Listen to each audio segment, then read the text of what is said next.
scientist does. A social scientist builds models. You've seen some examples of that as you've read and as you've presented, and there's various ones that you draw pictures on the wall, and we say, you know, this relates to this, and you divide it this way, and you think this way. Social science draws a lot of diagrammatic representations of reality in order to try to get a better understanding of how things relate.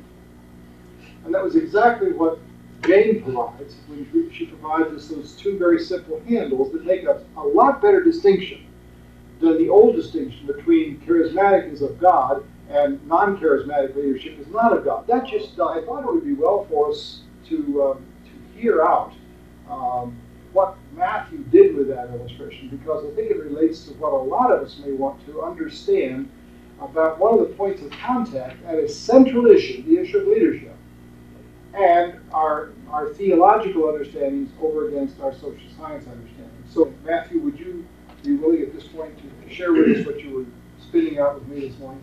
This is current events, folks. This is current events. This is an ongoing dissertation right now, trying to deal with issues coming out of the kind of thing you do in your grounding work, 941 and the paper here. So it's just a very good illustration and also a very edifying proposition. So Matthew, would you share that with us?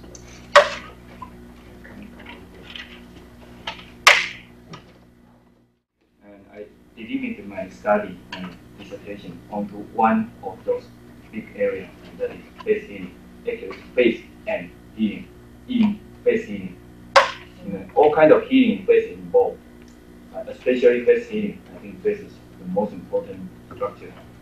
But while I read the literature review, it hit my attention that many pastors reject this kind of face healing as either fraud, it is all cheating, either it's all placebo. You know, placebo? It's placebo. And then some say, no, it's hypnosis. And placebo hit the medical field, and hypnosis hit the psychiatric field. So I do a lot of literature review in these two areas and try to come up with one kind of overarching model that can include this and that can help me answer some of the questions. So we come up with these three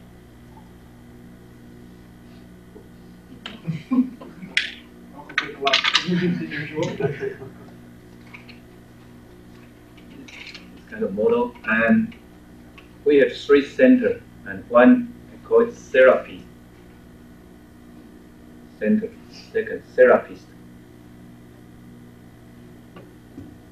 and one is God center, and this is try to differentiate three kind of faith. If your faith is focused on therapy, then I call it placebo.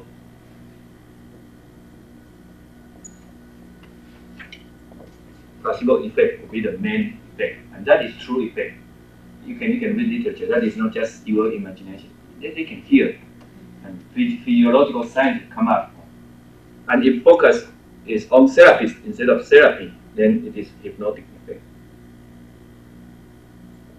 And the two most important characteristic of hypnotic effect is suggestibility and dissociation. That is consciousness change. That is the two most important change. And if God-centered effect, maybe we call it theocentric or divine effect. And I will look at this as that would induce change more than healing. There will be a life transformation involved if this is the center. And also I have this idea that faith would induce healing. But healing is not just a simple phenomenon. It also is very complicated.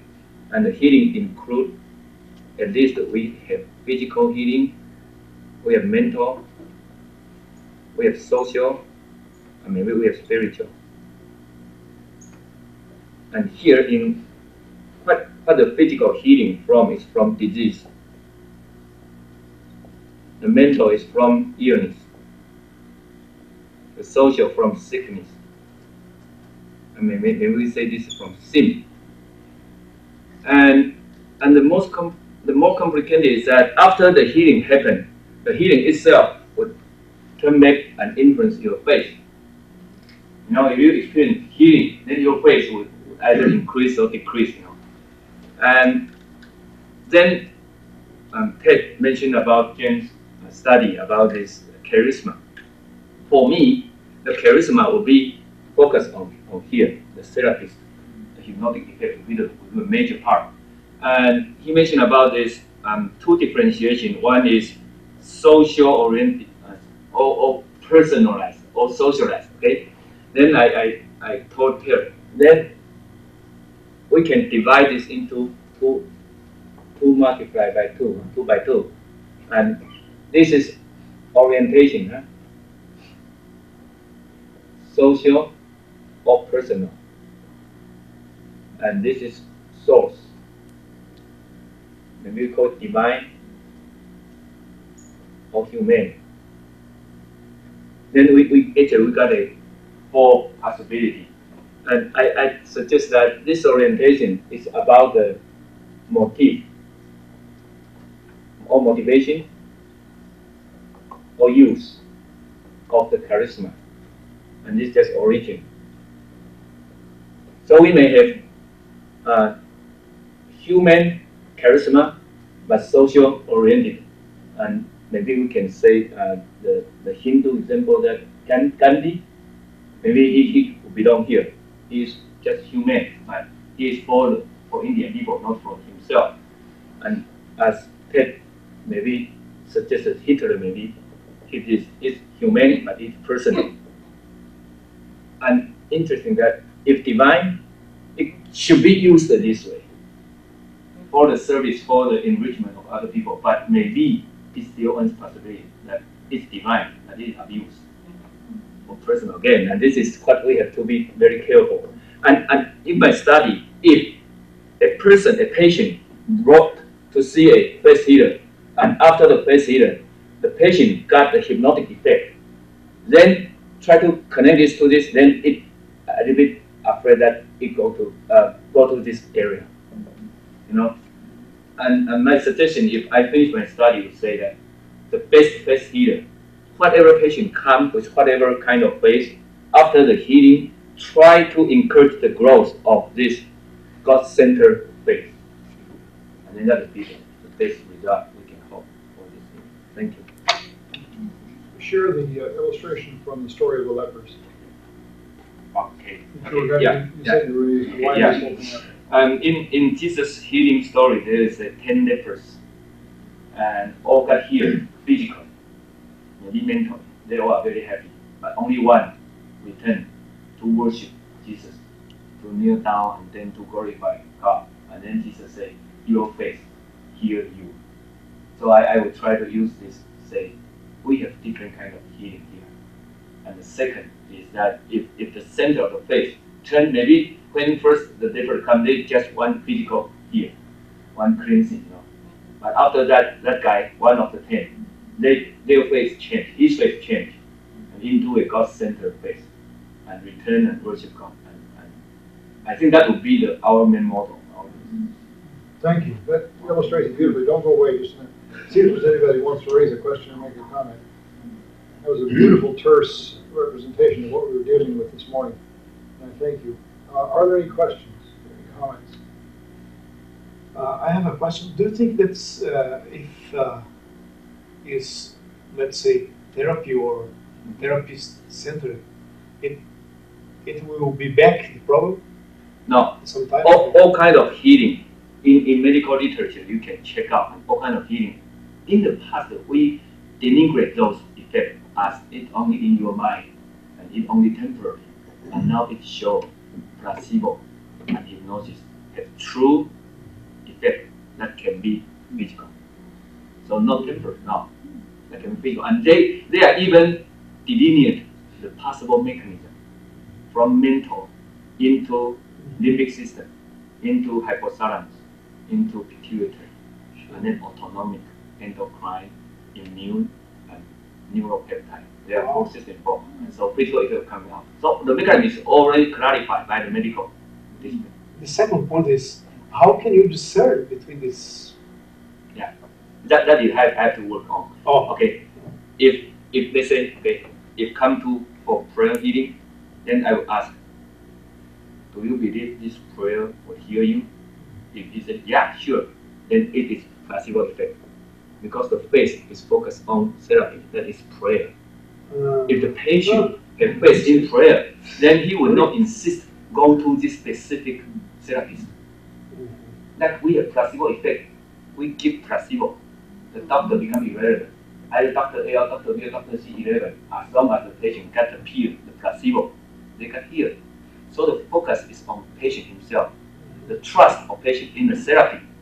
But if the patient says, yes, prayer heal me, but especially this pastor, his prayer is more powerful. I need his prayer. Then for me, it will come into this therapist effect. I will try to use my question to differentiate this. Yeah. One of the other interesting things about this whole orientation that has developed around this study is that here a well-trained physical scientist who knows the scientific paradigms up, down, and sideways. In fact, some of you who were in 921 with him knew how quickly he could teach the rest of us anything we wanted to know about the experimental paradigms. And yet, in the course of the broadening out of his own skills and background, he has come to see the power of an ethnographic approach. So in this inquiry, he's going altogether ethnographic. And so he's putting these interviews together extremely shrewdly, and should be able really to pinpoint some of these effects that would allow us to answer that second question, which is, how do you know the difference? And he correctly says, well, that's what he's got to work on. That's the dissertation. But there's a real good chance that we'll have some insight on this. Any other comments or questions? I find it interesting that in some African countries, they will use two types of therapy to solve their problems. They will at one hand go to the doctor for the pill, but also go to their shaman or their religious leader for the spiritual kind of aspect also. Yeah, that is because now the doctors, especially the allopathic, medical, scientific doctors, they give up this tool. They only have pills. That is the first part. Because in faith healing, we do not have powerful drugs, is physical means. So I discussed only these three. But in the true situation, material they have therapeutic effect. Those drugs, But medical doctor, instead like trying to focus their effort on this material, they become materialistic. So they deny to discuss about this mental or the stuff. That's why people in those developing countries, they have to go to two places. Because here only material, and they have still other needs not met by this purely material, physical side. So most of people in developing countries go 2-3 different ways to satisfy their healing needs. The application of this in an urban context is just phenomenal, where you're dealing in Chicago or New York with people who have several layers of what kind of therapy they need, and depending on where you send them, they walk away satisfied or not. And probably more, I see this as a real holistic approach and not denying any one side of it all. Yeah. That is coming alternative medicine, fit in this model also. Another factor in this is, I would think, trying to get at the meaning. So, for example, if I said prayer, there may be a whole ecology of meanings that would be very hard for you to get at unless you know how to keep asking me the kinds of questions that will unlock that. I may mean something quite different in the word prayer than you're hearing. I think when we try to attack a phenomenon about mechanism, then maybe physical science is better, or physiology. But when we try to discuss about meaning, then we have to use this cultural or ethnographic approach. That's why I choose to use ethnographic. When we discuss about faith, then mechanism is kind of hard here. We have to discuss about meaning. What does that mean for you? That's good. Okay, thank you. Thank you very much. Thank you very much. This is a very good start. Let me ask you a couple questions about a matter you touched on. You didn't deal with it extensively, but I found it to be a very important key to understanding both Africa and also to some extent Asia from the standpoint of the Christian and the, as the Malawians say, the Christian and the not yet Christian, which is kind of a neat way to dichotomize the world. It is the issue of festivals. You mentioned it, you dwelled on it to some extent. That matter of festivals and rituals can itself be, I think, a very important way to not only understand a culture, but also to understand the inadequacy of Christianity to deal with that culture, unless Christianity comes to terms with the adaptation of festivals. This is a big problem in a place like Japan. In fact, I've worked with Japanese pastors in Japan on this very matter to a great deal of satisfaction for them and for me.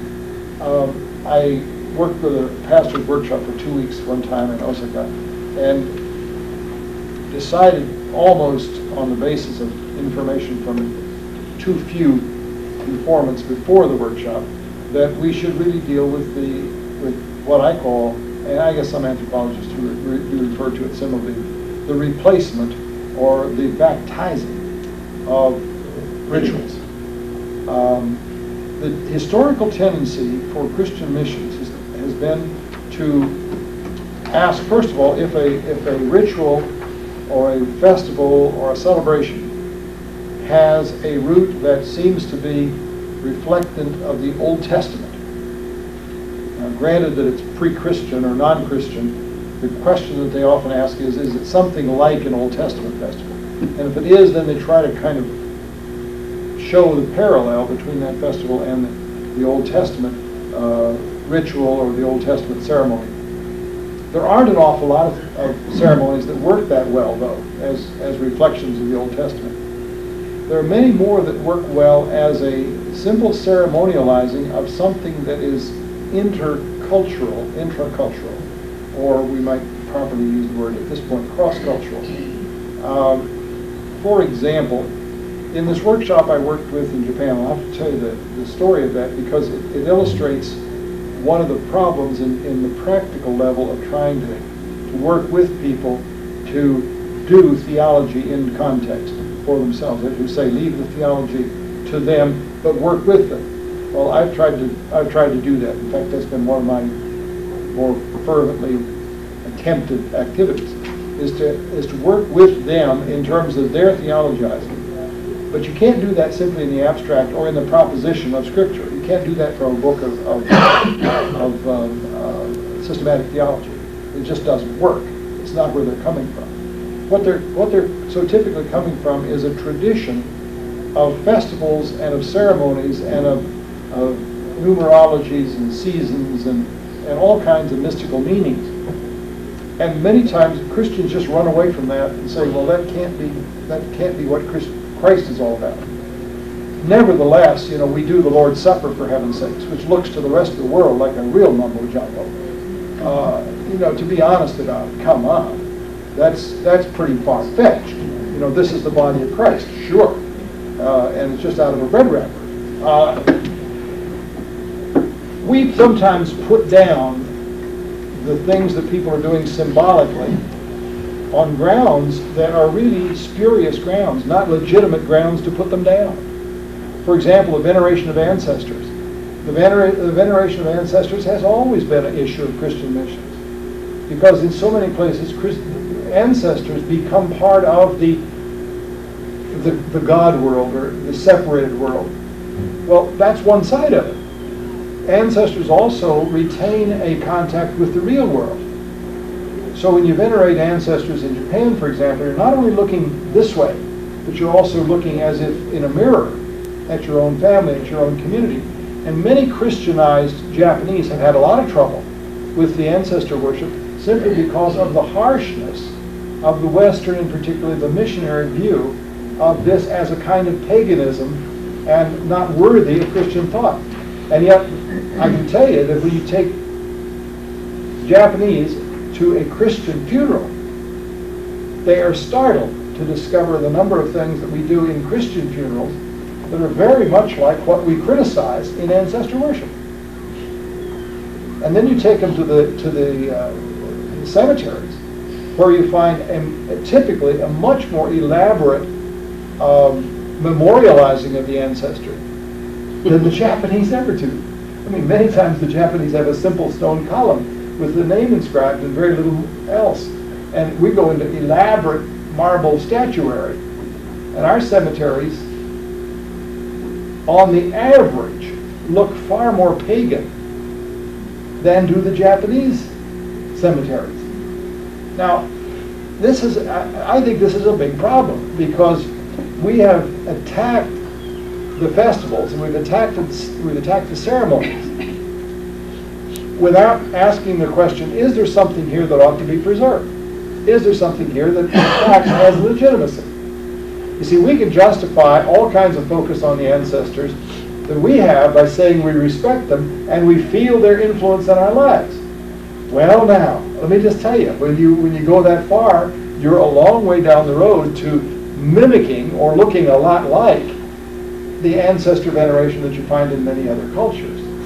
Now, if you're in a multi-deist situation where you have many gods, then it easily slops across the line and you begin to confuse what is God and what is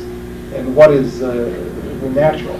But let's face it, the Western tradition is full of that too. Or have you never heard of the Greeks, who had gods that were so terribly human that they would make plays about them and dramas about them, and they would be nothing more or less than human characters. Now, in this one workshop that I worked with in Osaka, I asked the people by the end of the first day, I said, can you, as an assignment for overnight, can you bring back to me a list of all the ceremonies that you know exist and are respected and utilized in and around Osaka? You want to guess how many we got in as we compiled our list the next day? You have any idea? Ceremonies and rituals and festivals. You would have some idea. How about? How many? Not A lot. 164. 164. Now, if you had done that same thing in Deerfield, Illinois, what would you have got? Christmas, Thanksgiving, Easter, you know, and 15, 20. That's about where it stops. Here's what's happened. In so many places, those ceremonies are part of, as you indicated among the Igbo, those traditions and that whole lore that you've described here is the way the culture keeps going and the way people identify themselves, the way they build their identity.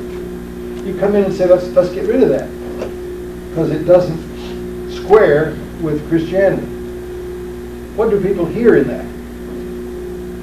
destruction of the culture. Destruction of the culture. And they say, you know, do you really have to destroy the culture in order to be Christian? And in so many instances, that's really what we've got right now. We've got cultures that are badly bleeding because they've been chopped away at by strongly motivated attempts to reduce the paganism and thus make it easier for Christianity. Well, you know, that's a funny thing. We don't attack our own society that way. Now, maybe it would help if we did. I think we got plenty to get attacked, but we don't attack it that verbally. And see what I mean? Now, if we really understand the culture of people, and I think he's given us a good tour of this, the anthropological view says one of our tasks is to work with the people in that culture to understand what is and isn't convertible to a Christian meaning. Now, this gets a little spooky. In fact, I got almost a kind of a revolt among the Japanese pastors about the fourth day, first week, because I was suggesting to them, after they made this innocent list of 160, that the next task was to go through that list and identify those that were so strongly felt by the people as a respect to deity outside their own family. In other words, to a kind of asking the question, where are the false gods? And of course, these are Christian pastors, and they have a keen sense for that. Well, the problem was that the group split in two parts. One set of pastors identified out of the 163, 65, whatever it was, middle 60s, almost all of them as being centered on threats to Christianity, centered on false gods. The other set of pastors, it was an interesting distribution. I had a whole lot of people making this judgment, and then a whole lot of people making different judgments. Now, nobody said they all are somehow embraceable by Christians. Nobody said that. There are some of the rituals that are so blatantly pagan that nobody wanted to talk about redemptive force. This other group said there's about a fourth of these that are utterly redeemable. Well, that's 40 some odd festival ceremonies and rituals.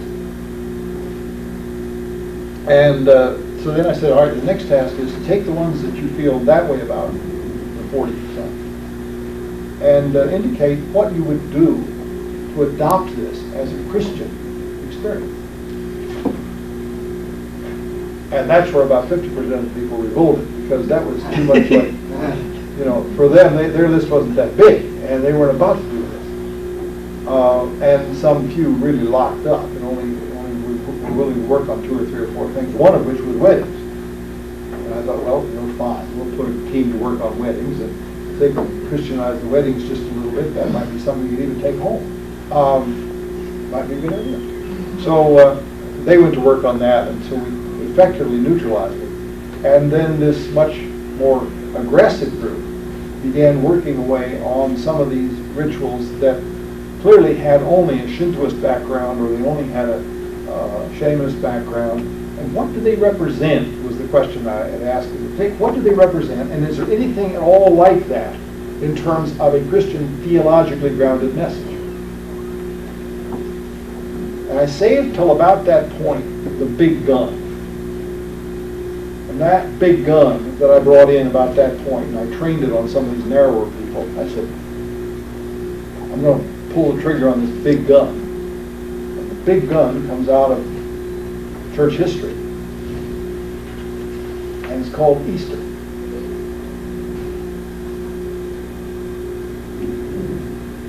You know about Easter? Do any of you know what Easter was before the early church converted it? It was the pagan festival. We even still call it, if you look it up in the books today, it's still called the pagan festival of, it's also known as the pre-Christian pagan festival of fertility. Sorry about that.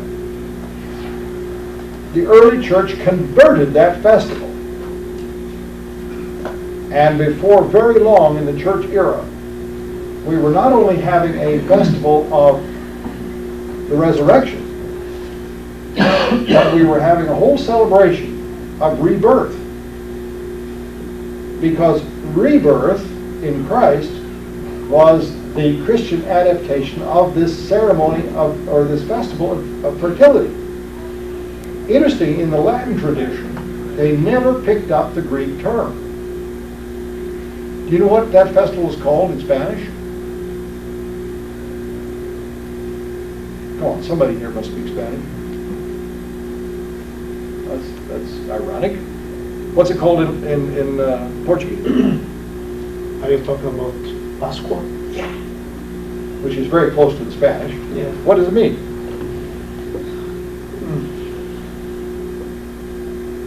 What does it mean to you?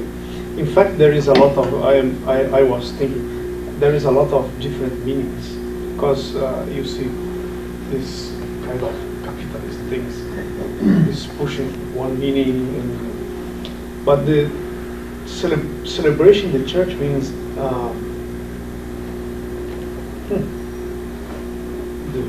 is that word ever applied in Portuguese to a pre-Christian festival of fertility? Oh yes, they have this kind of animal related with the Passover produces real fast. And they have eggs, rabbit eggs. Yeah, rabbits and eggs. Also The eggs. interesting thing, in the Spanish tradition and in the Portuguese language adaptation from the Spanish, many of the symbols of the Northern European Easter have transferred back so that that word actually, which comes out of the Passover, that Spanish and Portuguese word does not come out of the Hebrew, or does not come out of the Greek. It comes out of the Passover. It actually is based on the Hebrew. Now consider, we have a word. How do you spell it? Easter. O. No, you don't start with O, do you? Anymore. That's what the word is.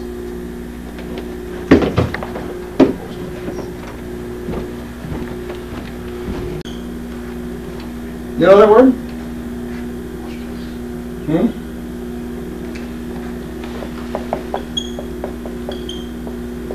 In modern English, you take off the O, because actually in the old Greek it was OE as the combination letter. And it has to do with the same root as what commonly referred to compound. Oh man, you guys.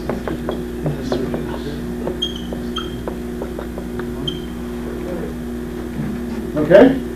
Now do you understand Easter bunnies? Oh, exactly. Do you understand Easter eggs? Yeah. Do you understand Easter? Interesting thing. The church adopted that festival without even changing the name. So I pulled out that big gun and I shot it, and we collected about 25 more Japanese pastors. And you have to ask the question, how come it is that we can see historically in the church that the church and Christians in general at various periods have adopted things and Christianized them, but we don't dare do that today in missiology? Where are we? Now, a question for you is, are there some of these phenomena out of the culture of a given people, in this case the Evites, that need to be treated with a more gentle respect and be treated as a product or as an object of God's redemptive force? Now, this story about my Japanese pastors, we had this thing across a weekend, and on some of the more aggressive pastors, by the fifth day, we fired the big gun and we talked that one through and we worked it out. And some of them decided that they wanted to get started now because they had all had the feeling, it was quite a common feeling among the pastors, that the Christian church was trying to evangelize Japanese without giving Japanese much back in exchange for the many things they were asking them to give up. And to literally de-ritualize religion and de-ritualize the culture was really not a fair bargain. And that much of the resistance, I notice you nodding a lot here, much of the resistance among the Japanese was focused on this, you take all this away in the name of Christ, but you don't give us much back.